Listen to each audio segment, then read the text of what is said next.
Hey y'all, howdy. Welcome to One for the Books. I'm Sandy Broadwell, and today we're going to do my predictions for the Goodreads Choice Awards. Specifically, we're going to dive into the fantasy category because that is by far the one I am the most knowledgeable to speak on. And then we're going to do a part 2 of this video, which we'll show next week, and that is going to be my predictions for the other categories. If you're unaware of Goodreads because you are not on the bookish internet, Goodreads is a website owned by Amazon that is the largest site on the internet where readers track what books they read and rate the books that they like. This is essentially the People's Choice Awards of reading. Every year there are a number of categories. Last year there were 15 categories based on genre and format. Goodreads doesn't like to be very transparent. So sometimes the categories change, sometimes the requirements change, but generally the requirements are that a book has to have at least a 3.5 rating in order to qualify for the Goodreads Choice Awards, and it also has to have been published since the Goodreads Choice Awards last year.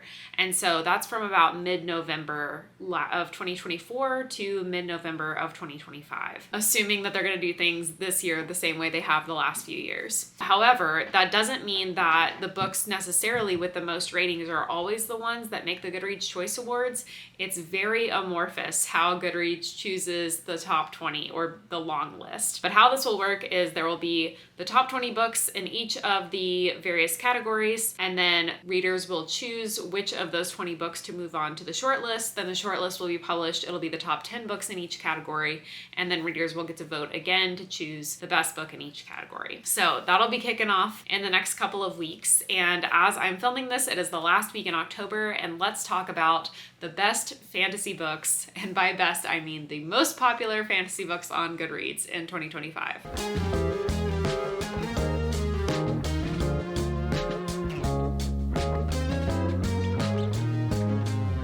So I dove deep today. Before creating this video, I actually got onto Goodreads and saw like the number of ratings, what the overall average rating was for each of these books. And this list is just coming out of my mind in terms of books I have heard a lot about being very, very popular this year. However, that does not mean that there are not very popular books that I have completely missed or didn't hear about at all. So these are my predictions based on the bookish sphere of the internet that I live on.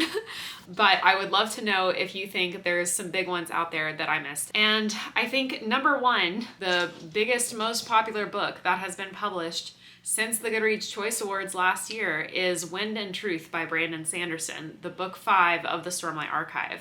Now, I think a lot of people are going to have forgotten about this one because it did come out last year and most people are just thinking about 2025 books. This is technically a 2024 book, but it came out in December, so it should qualify to be on the Goodreads Choice Awards this year. And if it does, it will be the most popular book on that category. It has about 117 ratings and a rating of a 4.38 overall, which is really, really high. However, if we are only looking at 2025 books, the most popular book that has come out this year specifically is Bury Our Bones in the Midnight Soil by V.E. Schwab. So we might have a Brandy Sandy versus V.E. Schwab going head to head in the Goodreads Choice Awards this year, which I think could be really interesting because according to these numbers, there's only about a 12,000 vote or 12,000 rating difference between these two books. And that sounds like a lot, but when we're talking about numbers in the over 100,000 K category, that's really not a whole lot. And so it really just depends on how many more readers will be in the Goodreads Choice Awards and won't want to vote for a different book. Again, Wind and Truth has the higher rating, a 4.38 versus a 4.01, but there's a lot of V.E. Schwab fans out there. Then after that, the next most popular books that I could think of are significantly lower than either of those two in terms of the number of people who have read them and rated them on Goodreads. So following that up is Catabasis by R.F. Kuang, which currently has about 57,000 ratings. However, I do not think this is R.F. Kuang's most popular book. It only has a 3.87 average rating at the moment. So I don't think a ton of people are going to be voting for Catabasis when it comes to their Choice Awards choosing this year. I personally loved Catabasis. I gave it 5 stars, but I think I'm definitely in the minority on that rating. As you can see from my graphics up here, there are green check marks on a lot of these books. The green check marks are the books that I have personally read as of the time of filming this. I am hoping to read a few more, perhaps before the Goodreads Choice Awards rolls around, but it's a busy time of year. We'll see if that happens. After Catabasis, it drops down significantly again. Both A Witch's Guide to Magical Innkeeping and Emily Wilde's Compendium of Lost Tales, those both have between 40 and 50,000. The first one having 48,000, the second one having 45,000 ratings on Goodreads. But those are both over 4.0 averages, so those are both very, very popular books this year, and I thought they were both fantastic. And then The Devils drops down to 39,000 ratings so far this year, but that actually has a also very high average rating. That's a 4.26, which is interesting because I feel like in my corner of the internet, The Devils has gotten lower ratings, or at least I haven't heard as many people like really loving it the same way they love a lot of his other books in the First Law world. I really liked The Devils. I thought it was a good time. It was a fun romp of a read. So I think it looks like most readers agree with me in the 4.26 average rating, but just for some reason not the sphere of BookTube that the people that I've seen reviews for. Then we have a book that totally like passed most of my radar for the year, Water Moon. I didn't hear a lot of great things about this, but it does have 36,000 ratings. However, the average rating is only a 3.78, which is pretty low. So I don't think that that will get a lot of votes this year, even though it has a lot of readers. Then we're dropping down into the 20 to 30,000 range. A Drop of Corruption has 27,000 ratings, and The River Has Roots has 25,000 ratings. However, A Drop of Corruption has a 4.49 average rating. So of all of the fantasy books I'm going to talk about today, A Drop of Corruption has the highest average rating overall. So kudos to Robert Jackson Bennett. This is actually a book 2. I haven't read the first book in the series, but the fact that the second book has a 4.49 is fantastic. The fact that the second book already has 27,000 readers is really, really good. You never expect a second book to have as many readers as the first, but second books do tend to have a higher average rating than the first, simply because only the people who really liked it are going to continue in the series. But yeah, the fact that it has a higher rating than like Wind and Truth, kudos. Another big drop in ratings, we have The Bewitching, which only has 19,000 ratings by Sylvia Moreno Garcia and only has a 3.91 average rating. Then we have The Raven Scholar, has 16,800 ratings, which is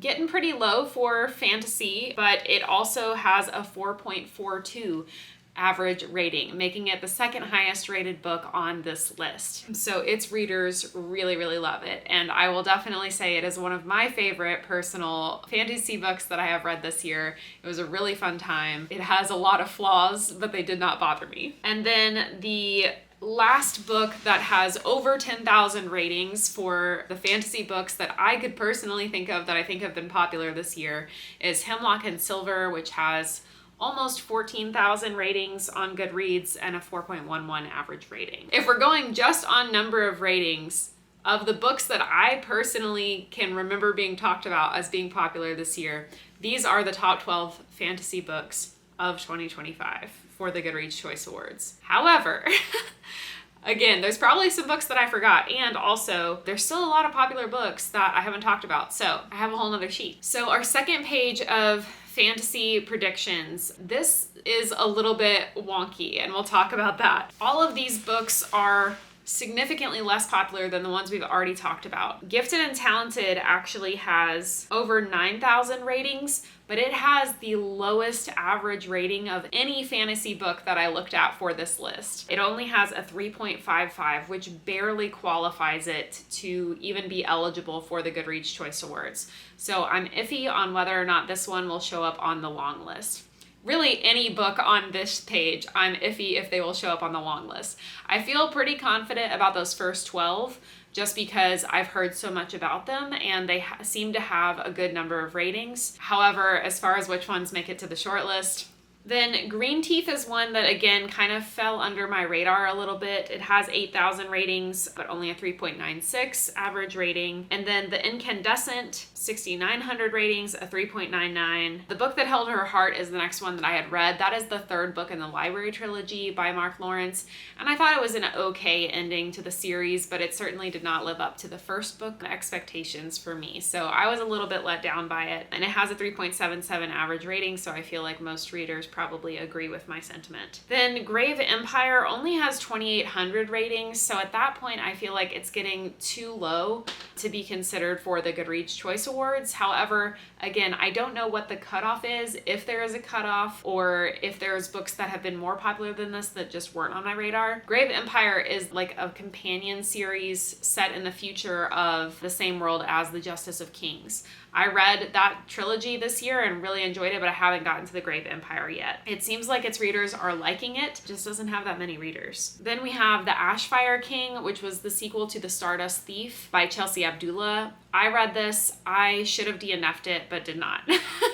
I didn't like it, and I will not be continuing on with that series. However, I seem to be in the minority. It has a 4.0 average rating, but again, only has 2,200 ratings on Goodreads, so I'm getting into the pretty low numbers here. Then everything else on the list you can see is outlined in red. And I just wanted to point these out because I think these books will be very popular. And I think they will be very, very popular 2025 new fantasy releases. However, all of these books are being published in October or early November of 2025. And so they really don't have the time to build up the hype and to get that high number of readers in order to do well in the Goodreads Choice Awards. That doesn't mean these won't appear on the Goodreads Choice Awards, and potentially doesn't mean they won't do well, but they're probably not going to make the long list just because they don't have the time. So it's really unfortunate for, I think, books that are published in October and November of any year if that author wants to do well on the Goodreads Choice Awards, just because they won't be eligible for next year's Goodreads Choice Awards, but they also don't have enough time to find their readers in order to do well on this year's Goodreads Choice Awards. But these are A Mouthful of Dust by Nevo. I read and enjoyed.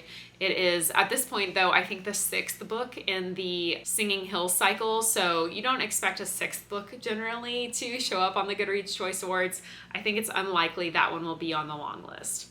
But The Everlasting by Alexi Harrow, I know several of her other books have been on the Goodreads Choice Awards, and I think The Everlasting's plot sounds really interesting. I have a library hold out for it right now. It just came out, so I'm really looking forward to reading that soon. And then Martha Wells is just a very popular fantasy author. This is her new book that is the sequel to The Witch King. I just would expect to see a Martha Wells book show up on the Goodreads Choice Awards, but again, I'm not sure that there has been enough time for her to make it. Then Brigands and Bread Knives is a sequel to Legends and Lattes, which has been a darling of the fantasy genre for the last several years, so I would expect if this had more time to definitely be on the Goodreads Choice Awards. However, I'm not positive about this year. And then The Strength of the Few is the sequel to The Will of the Many. I know this is many people's most anticipated release of 2025. If they read The Will of the Many, they're probably waiting with bated breath for The Strength of the Few to come out, which is supposed to come out on November 11th.